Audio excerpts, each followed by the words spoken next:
Hi, my name is Dr. Michelle Maidenberg, and I wrote this book. It's called Free Your Child from Overeating, and it's 53 mind-body strategies for lifelong health.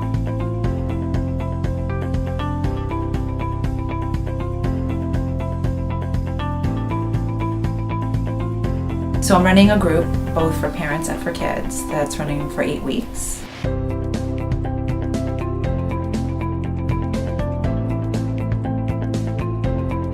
So quite often, it's the social and emotional and psychological barriers that get in the way of public health issues, and we really deal with it primarily with the medical model. And in every disease that we can think of across the board, a public health issue, whether it's smoking, drug abuse, etc., there needs to be more attention paid to these psychological barriers.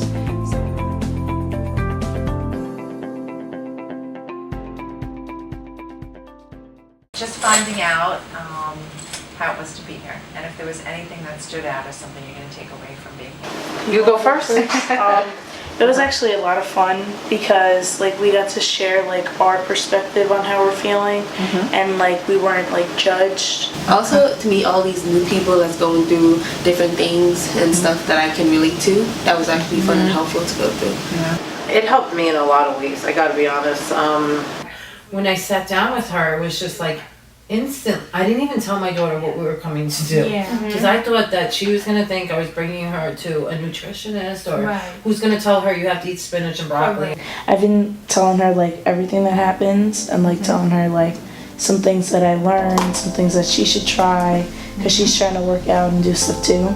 I didn't realize how awful I was towards my child and her weight, and I learned a whole new perspective on how to handle things, how to talk it out, not scream it out.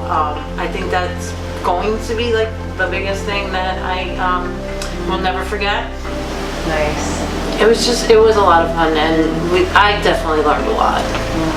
And I think she did too, and I think it brought us closer. As I've shared, I'm following a particular plan, and prior to our starting, I have a lot of persistence about it, but it was like people talking tonight about doing push-ups. It was the equivalent of, it's an exercise I don't like, but I have to do it. And I just started feeling a lot more forgiving with myself and a lot more, it's not even in response to a slip, it's more I'm doing this because this is really beneficial to me. And some days it sucks and some days it doesn't. And some days I feel like I gained 30 pounds I couldn't have. Definitely from earlier on, the mindfulness, eating more mindfully, even I think Elisa at first was maybe joking around a little too much with it, but even if with the joking it was effective because she would take a piece of sushi and and then So take a pause. So do you all feel as a family you've been eating more mindfully, or? Yes, it's definitely helpful. If I eat sweets, usually I used to feel once I finish one, I have to have the next. I can now I'm more mindful when I eat it, and I'm fine just eating that one piece. Bringing your awareness that you're having a craving, which I know sounds really strange. You're duh, I know I'm having this craving. If I have a craving, what I usually do is I take it, I have a bite of it, be mindful of it, and then throw the rest of it out. Yeah, and I just, like I said at the beginning, I just feel like I have a lot more acceptance than I did. It's been a really big gift. Yeah.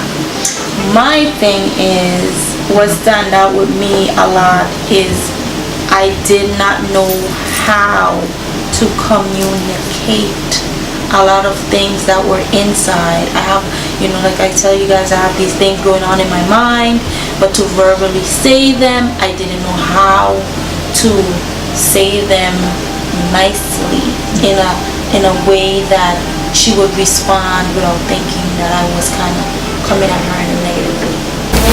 And sometimes when I go to my daughter and I see her eating things, I'm like, oh my God, your face is getting so fat. And for her, she would be like, I'm just not going to eat that. I'm just not going to do it. And then she would probably go outside, just not around me. Great. And she eat 3 bags of chips, not the little bag that she could have just ate in front of you. So I feel like a lot of it comes from because this is what I've heard for a very long time.